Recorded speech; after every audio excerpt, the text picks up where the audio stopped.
Hello students, welcome back to my YouTube channel math with Avinash sir. और आज का topic है रिलेशंस।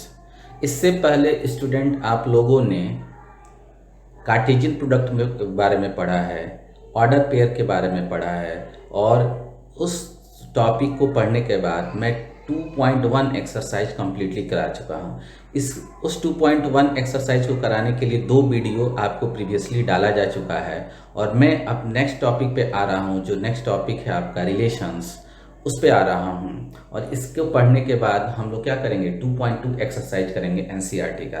तो चलिए स्टार्ट करते हैं। आज की रिलेशन होता क्या है, पहले डिफिनीशन से स्टार्ट करते हैं। इसमें कुछ है नहीं एक्चुअली, डिफिनीशन जब लिखेंगे तो आपको क्लियर पता हो जाएगा कि रिलेशन होता क्या है। तो ध्यान से देखिए, डिफिनीशन है इसकी। Let A and B be two non-empty sets, then a set R is called relation from set A to B if R is a subset of A cross B। बहुत आसान सा दिया हुआ है डिफिनीशन। कह रहा है A और B दो यदि नॉन एम्प्टी सेट है, देन ए सेट, तब एक set R is called relation from A to B if R is a subset of A cross B। मतलब ये हुआ कि यदि एक set R A cross B का सबसेट है तो वो A से B में रिलेशन कराएगा। कहां से from set A to B relation कहलाएगा। अब इस पे देखिए ध्यान से, कुछ एग्जाम्पल ले लेते हैं तब आपको समझ में आएगा। ए ले लेते हैं 1 2 3, और अब बी ले लो ए कामा बी, और आप निकालो ए क्रॉस बी निकालो। तो ए क्रॉस बी निकालेंगे तो क्या हो जाएगा, 1 का ए 1 का ए 1 का बी, फिर क्या होगा 2 का ए 2 का बी, फिर क्या होगा 3 का ए 3 का बी। यह आ गया ए क्रॉस बी। अब कुछ हम यहां पर सेट लिख रहे हैं, जैसे R1 नाम दे दिया R1, और कैसा सेट लिख रहे हैं, एक ऐसा सेट लिख रहे हैं जो यहाँ के एलिमेंटों से लेकर बना है। मतलब यहाँ के एलिमेंटों से लेकर हम एक सेट बनाना चाहते हैं, या कह लो ए क्रॉस बी का हम सबसेट लिखना जा रहे हैं। तो सबसेट होगा, यहां से देखिए, यहां से कुछ एलिमेंट ले लो, जैसे 1 कामा ए ले लिए, 2 कामा ए ले लिए, 3 कामा बी ले लिया। दूसरा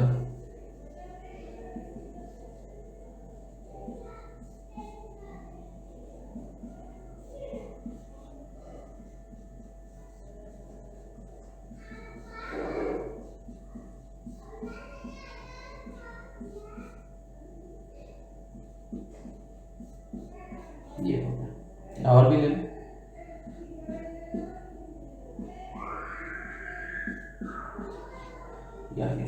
तो यहां पर देख रहे हैं कि जो R1 है उसके जो 3 एलिमेंट हैं वो तीनों के तीनों क्या हैं, A क्रॉस B से लिए हुए हैं। और यदि ये तीनों एलिमेंट क्या है, A क्रॉस B के सेट से है, तो सीधी सी बात है कि R1 क्या होगा, subset of A cross B होगा। और अभी यहां दिया हुआ है कि यदि कोई भी सेट A क्रॉस B का सबसेट होगा, this imply that R1 is a relation from A to B। यहां पर देखिए R1 A क्रॉस B का क्या है, सबसेट हो गया, और यदि R1 A क्रॉस B का सबसेट हो गया तो R1 is relation from A to B कहलाएगा। दिस, अब यहां पर भी देख लीजिए, इस R2, देखिए यहाँ पर R नाम दिए हैं, लेकिन चूंकि यहाँ पर बहुत से रिलेशन लिखना है तो हम उसको R1 R2 R3 से रिप्रेजेंट कर सकते हैं, या R की जगह S भी लिख सकते हो, कोई दिक्कत नहीं है। आप सेट है तो किसी भी इंग्लिश अल्फाबेट से उस रिलेशन को डिनोट किया जा सकता है। क्योंकि जनरली हम रिलेशन से R लेते हैं, R फॉर रिलेशन, इसलिए हम R से रिप्रेजेंट करते हैं। यहाँ पर हम देख रहे हैं कि R2 है भी क्या है, ए क्रॉस बी का सबसेट है। क्यों R2 ए क्रॉस बी का सबसेट है? क्योंकि R2 के भी जो एलिमेंट है वो कहाँ से लिए गए हैं? ए क्रॉस बी से लिए गए हैं, और इसलिए क्या होगा? R2 is also a relation from A to B. फिर दिस इंप्लाइज, अब देखो R3 के जो एलिमेंट है 1 2 3 4, ये चारों के चारों एलिमेंट कहाँ से? यहीं से हैं। तो जब ये चारों एलिमेंट इसमें लाइज कर रहा है तो R3 भी क्या हो जाएगा? R3 is also subset of A cross B. This implies that R3 is, यहाँ पर लिख लीजिए, is also relation from A to B. यहाँ पर तो हम देख रहे हैं कि जो ये तीन लिए हैं, ये तीनों के तीनों ए क्रॉस बी के सबसेट हुए हैं, इसलिए ये तीनों के तीनों क्या कहलाएंगे? ए से बी में रिलेशन कहलाएगा। ऐसा भी हो सकता है कि एक हम रिलेशन लिखते जो ए क्रॉस बी का सबसेट नहीं होता। ध्यान से देखिए, ऐसा भी हो सकता है कि हम एक रिलेशन लिखें वो ए क्रॉस बी का सबसेट ना हो। तो इसका स्क्रीनशॉट लीजिए, तो हम आगे चलते हैं और भी एग्जाम्पल लिखना चाह रहे हैं।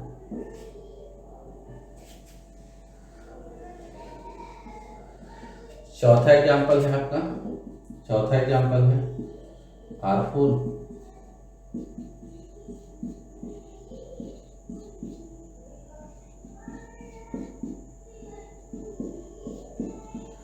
अब यहां पर देखोगे कि 1 कामा ए तो यहाँ का है, 3 कामा बी तो यहाँ का है, 2 कामा सी, ध्यान से देखिए ये 2 कामा सी यहाँ कहीं दिख नहीं रहा, नहीं दिख रहा है ना।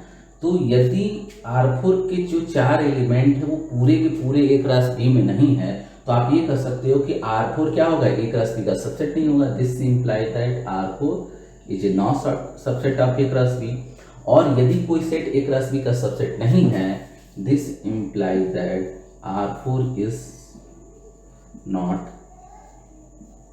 relation from A to B, ठीक ना? R4 is not relation from A to B। तो क्लियर है कि R4 क्या होगा? A से B में रिलेशन नहीं होगा। ये बात आपको क्लियर हुई कि कब कोई रिलेशन होगा, कब कोई रिलेशन नहीं होगा। तो यहाँ क्लियर है कि यदि कोई भी सेट A क्रॉस B का, जो भी A दिया हो, जो भी B दिया हो, A और B चेंज हो सकते हैं। जब A और B देगा तो आप A क्रॉस B निकाल लेंगे। A क्रॉस B जब निकल जाएगा और जो गिवन रिलेशंस होंगे उनको देखोगे कि वो A क्रॉस B का सबसेट है कि नहीं। सबसेट होगा तो रिलेशन कह दोगे, सबसेट नहीं होगा तो रिलेशन नहीं होगा। बहुत सिंपल और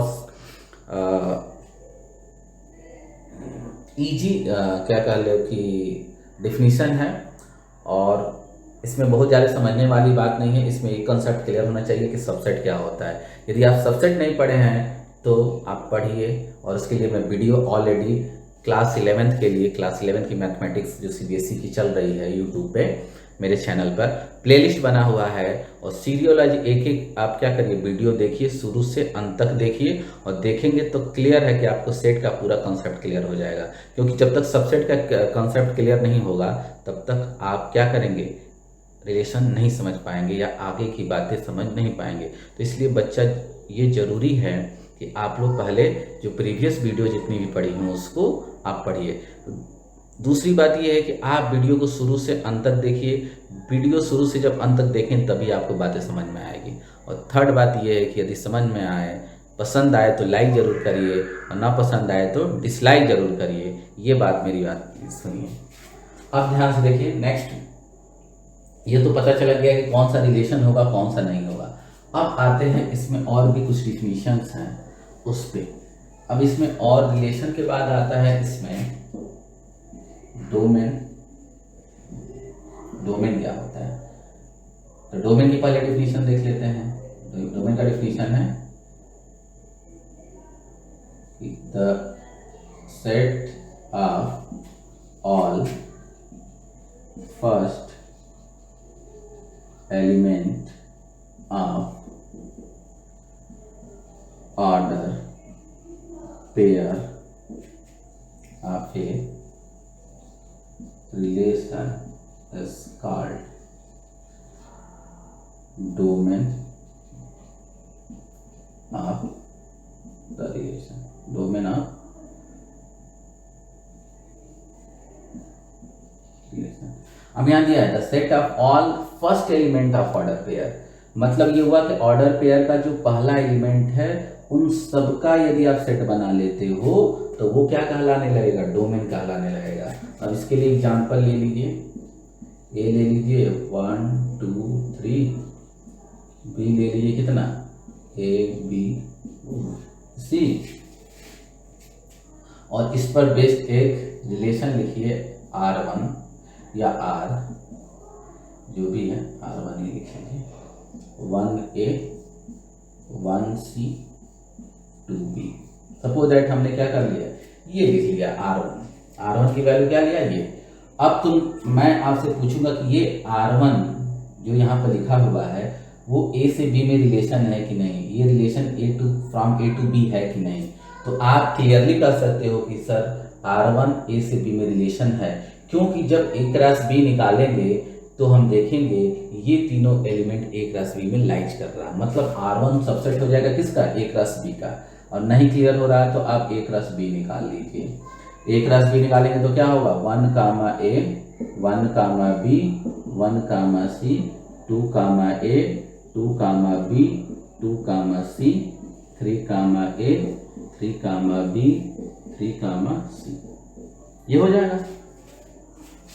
अब देखिए A क्रॉस B हमने निकाल लिया और आप अब देखेंगे कि जो A क्रॉस B में एलिमेंट है, ध्यान से देखिए A क्रॉस B में एलिमेंट हमने लिख दिया है 1 कामा A यहाँ पर है, 1 कामा C यहाँ पर है और 2 कामा B कहाँ है, यहाँ है।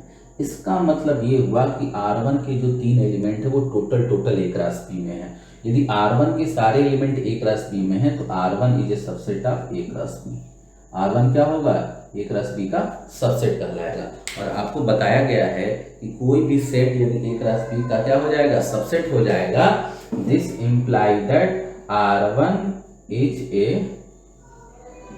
Relation from A to B। R1 is a relation from A to B। Clear हो रही बातें, ये तो आपको क्लियर हो गया।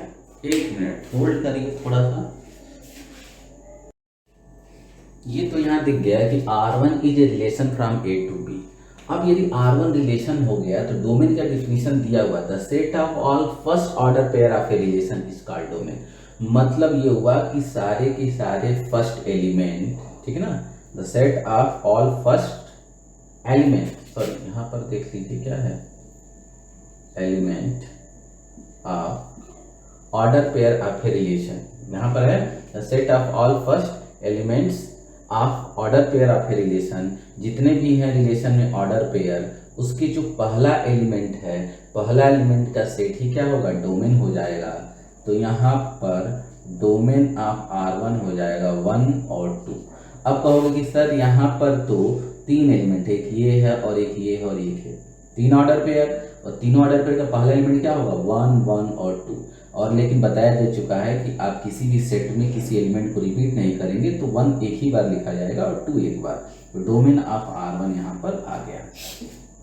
अब चलते हैं रेंज पे। अब क्या चलते हैं, रेंज पे स्क्रीनशॉट ले लीजिए यहाँ पर। तो ये स्क्रीनशॉट लीजिए। अब मैं चलता हूँ रेंज पे कि रेंज क्या होता है।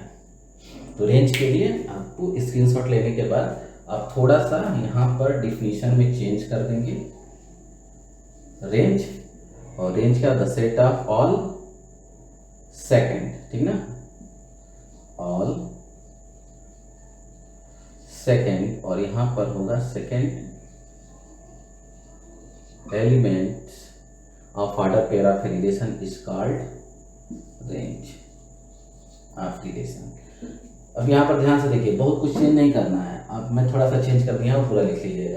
रेंज का डिफिनीशन है the set of all second element of order pair of a relation is called range of relation. मतलब ये हुआ कि the set of all second element, तो सेकंड एलिमेंट का सेट किसी भी रिलेशन में जितने भी ऑर्डर पेयर हैं उसके सेकंड एलिमेंट का सेट जो होगा वो रेंज हो जाएगा। इसका मतलब ये हुआ कि रेंज यहाँ पर क्या हो जाएगा, ए सी और बी, और इस ए सी और बी ये तीनों हो जाएगा, क्योंकि 3 ऑर्डर पेयर हैं। तीनों ऑर्डर पेयर का जो सेकंड एलिमेंट है वो रेंज होता है, पहला एलिमेंट होता है जो क्या होता है, डोमेन होता है। अब इसी पे एक और एग्जांपल देखिए ध्यान से।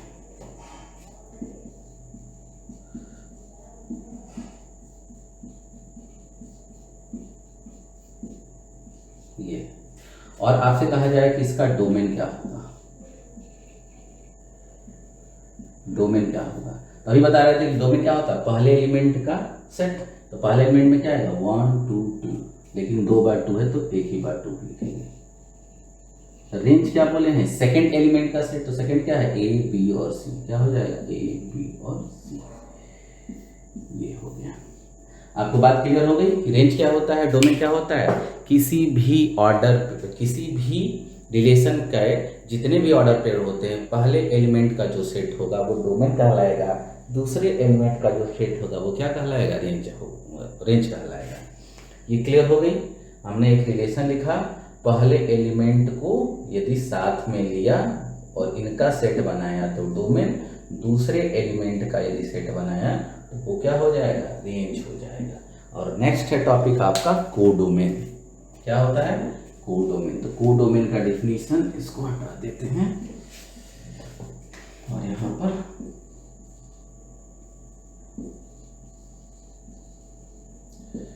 Codomain, MIN। कोडोमेन क्या होता है, देखिए, if R is a relation from A to B, then B is called codomain of R। मतलब ये हुआ कि यदि R A से B में एक रिलेशन है तो पूरा पूरा P ही क्या हो जाएगा, कोडोमेन हो जाएगा। पूरा पूरा B ही क्या हो जाएगा, कोडोमेन हो जाएगा। अब एग्जांपल लेते हैं। सपोज दैट ये R1 है, suppose that A equal to है 1 2 3 4, B है आपका क्या, A B C D। हमने सपोज दैट क्या लिया, A ले लिया 1 2 3 4 और B ले लिया A B C D। ये A B C D ले लीजिए, ठीक है।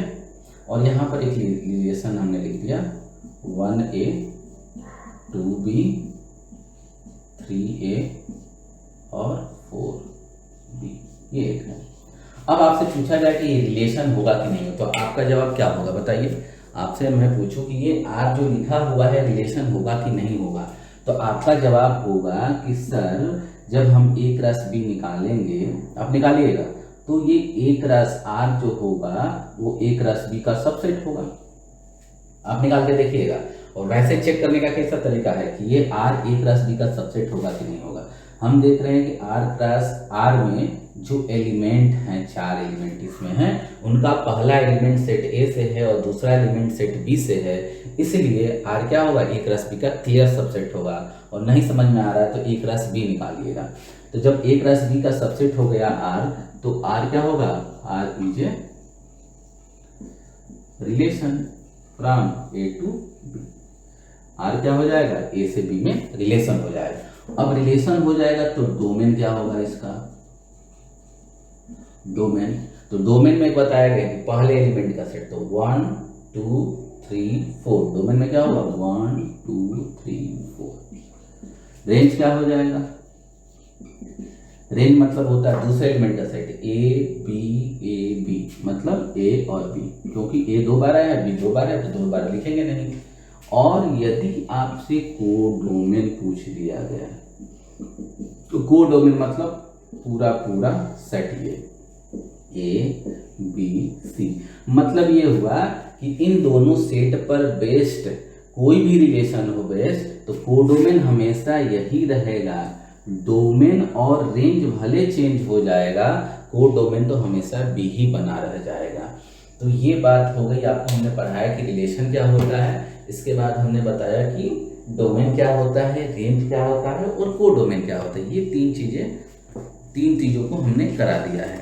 अब इसमें क्या होता है, आगे चलिए। इस कोडोमेन और डोमेन में देखो, कोडोमेन, डोमेन और रेंज तो हो ही गई, रिलेशन भी हो गया। अब रिलेशन को लिखने का भी तरीका होता है। रिलेशन को भी सेट के तरह सेट बिल्डर में और रोस्टर में लिखा जाता है, लेकिन रिलेशन में एक इम्पॉर्टेंट जो लिखने का तरीका होता है वो एरो डायग्राम होता है। तो हम एरो डायग्राम आज पढ़ेंगे। और ये रोस्टर और सेट बिल्डर तो बहुत आसान होता है, उसमें कोई पढ़ने वाली बात नहीं है, आपको बता देंगे। तो पहले चलते हैं कि एरो डायग्राम ऑफ रिलेशन क्या होता है। ध्यान से देखिए, एरो डायग्राम।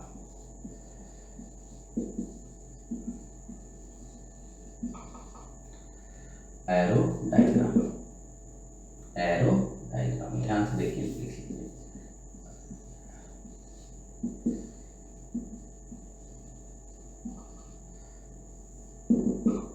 एरो डायग्राम क्या होता है, ध्यान से देखिए।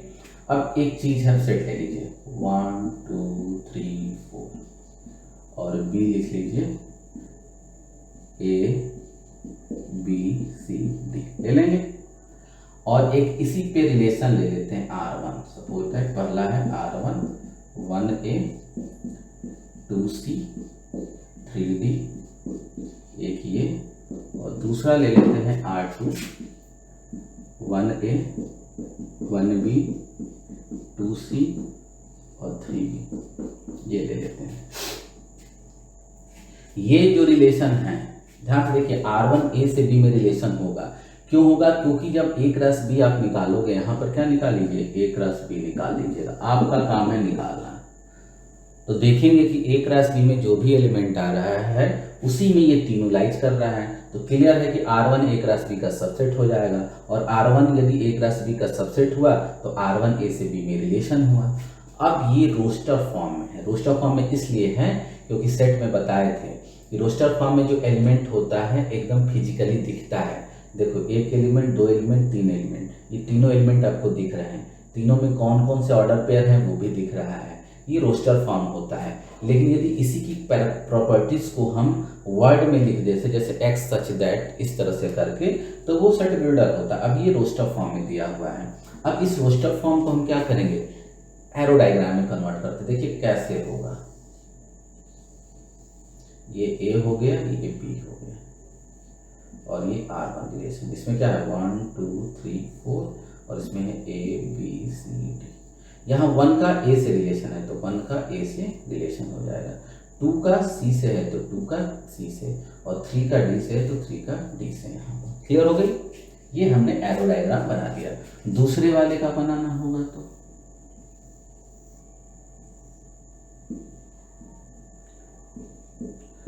लिख लीजिए 1 2 3 4 और A B C D। Clear. अब 1 का A के साथ है और 1 का B के साथ है, 2 का C के साथ है और 3 का B के साथ है। ये एरो डायग्राम बन गया। जब एरो डायग्राम बन जाता तो ध्यान से देखिए, यहाँ पर जो 1 है वो कहलाता है A, जो है वो कहलाता है A is an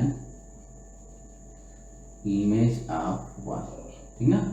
A क्या है, 1 का इमेज है। 1 का इमेज क्या है, A है, ठीक ना। A is an image of 1, 1 की इमेज A हो गया, और C is image of 2, D is image of 3। Clear.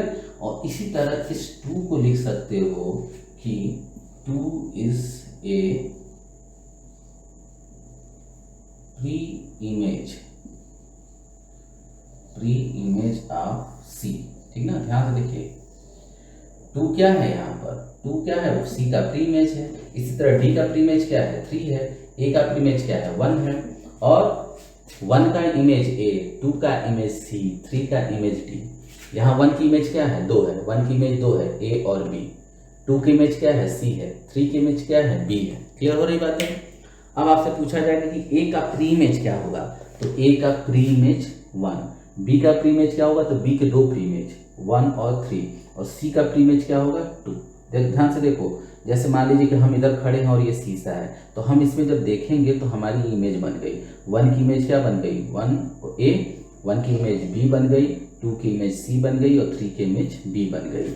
और यदि 1 का इमेज A है तो A का प्री इमेज 1 कहलाएगा, 1 की इमेज B है तो B का प्री इमेज 1 कहलाएगा, 2 की इमेज C है तो C का प्री इमेज 2, 3 की इमेज B तो B का प्री इमेज 3। ये बात आपको याद रखिए कि ये इमेज कहलाती है और ये प्री इमेज कहलाता है। तो ये इमेज कहलाता है तो इन एलिमेंटों का इमेज कहलाएगा, और ये प्री इमेज होता है तो इन एलिमेंटों का प्री इमेज। इसका मतलब 1 is pre image of A, B का कोई प्री इमेज नहीं है, C का प्री इमेज 2 है, और D का प्री इमेज 3 है। 1 का इमेज A, 2 का इमेज C, 3 का इमेज डी और 4 की यहाँ पर कोई इमेज नहीं बन रही है। तो ये तो एरो डायग्राम था किसका, रिलेशन का। एक हमने रिलेशन लिखा और इसका 2 रिलेशन का एग्जांपल देके एरो डायग्राम से हमने बताया कि क्या चीज़ें होती हैं एरो डायग्राम। तो बेटा आपको बता देना चाहते हैं, बुरा मत मानिए, बेटा भी मुंह से निकल जाता है, स्टूडेंट हैं एक्चुअली आप लोग। तो स्टूडेंट्स आप लोग क्या पढ़ेंगे कि रिलेशन क्या होता है, इसके बाद से आप डोमेन, रेंज, को डोमेन और एरो डायग्राम को अच्छे से पढ़ लीजिएगा। इस पर कुछ एग्जाम्पल भी आपको दिख जाएंगे आपके बुकों में, उसको अच्छे से पढ़ लीजिएगा। और जब पढ़ के आएंगे तो मैं अगले वीडियो में मैं 2.2 एक्सरसाइज को लेकर आऊँगा और उसमें सारे क्वेश्चन को मैं कराऊँगा। तो उसके लिए ज़रूरी है कि आप लोग ये पूरा वीडियो अच्छे से देखें। और ये बात भी ज़रूरी है कि यदि आपको लास्ट में समझ में आ गया है, पसंद आ गया तो लाइक ज़रूर करें, कमेंट से आप कमेंट भी करें और अपने ग्रुप में इसको शेयर भी कीजिए और सब्सक्राइब भी कीजिए। केवल देखिए मत, सब्सक्राइब रेड बटन में लिखा हुआ है, आप एक बार क्लिक करेंगे उसमें आपका कोई कुछ नहीं जाता है। सब्सक्राइब कर लीजिए चैनल को और लाइक डिसलाइक करना मत भूलिए, पसंद आता है लाइक, नहीं तो डिसलाइक। वीडियो को शुरू से अंत तक देखिए और यदि वीडियो देख रहे हैं तो धन्यवाद। अगले वीडियो का इंतजार कीजिए, वो कल या परसों मिल जाएगा आपको। Thank you.